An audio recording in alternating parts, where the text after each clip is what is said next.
What is going on, people? It is me, JC, one of the best reactors on YouTube. So after the last two chapters, at the beginning after the end, okay, let's just stop for a second.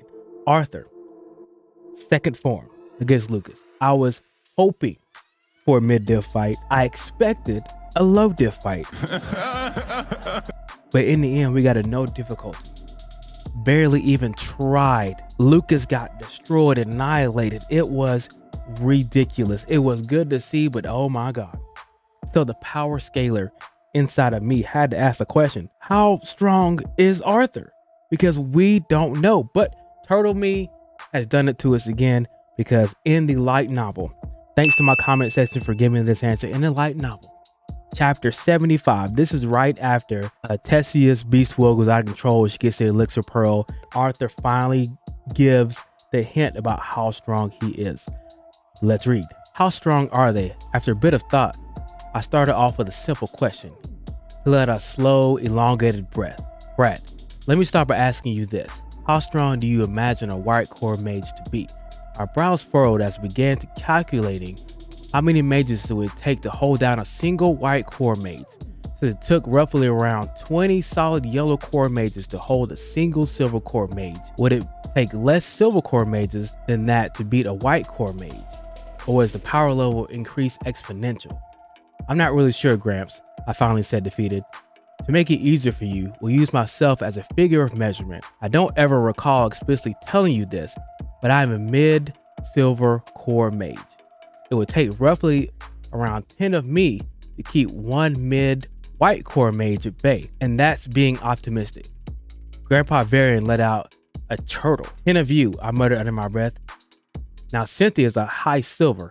Even after being generous, it would take around 6 or 7 of her to keep one mid-white core at bay. He shrugged as he spoke. I couldn't imagine my current self being able to defeat that many variants of Good Sky. Perhaps if I were to release my second phase of my Dragon Will, I might barely be able to contend with 3 Grandpa variants. However, the drawback would be tremendous. I don't get it. Where did these abnormally strong figures come from? And why haven't they decided to take control of the kingdom? I mean, with their strength, it's not like any king or queen could give them much of a fight. What's been keeping the royal family in power when they are white core mages capable of slaughtering them in their armies rather easily?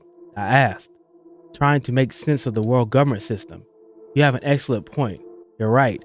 By strength alone, the 6 mages, or any white core mage for that matter, could possibly wipe out a kingdom on their own.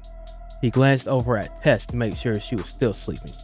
All right, after reading that passage, Arthur kind of thinks that he could take on 3 variants at once. That's a high difficulty fight.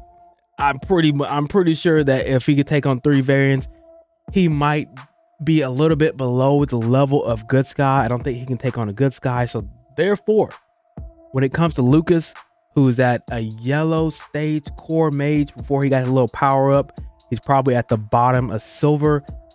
Even if he was at the bottom of silver, Arthur still can pretty much take on 3 variants in a high difficulty fight. So therefore, Lucas did not stand a chance when it came to Arthur's secondary phase. I hope this kind of clears up a little bit of how Arthur's strength is defined, at least by him. He's still nowhere near a low-level white core mage. Aaliyah would mop the floor with Arthur. She said she was the weakest of them all. So therefore, when she fought at Ashura and Arthur eventually threw up because of the power that he was displaying, you know why. All right, guys, that is it for me. Hope this kind of cleared up a little bit of the power scaling. I know it did for me. Don't forget to rate, comment, subscribe to your boy. We're out of here. Peace.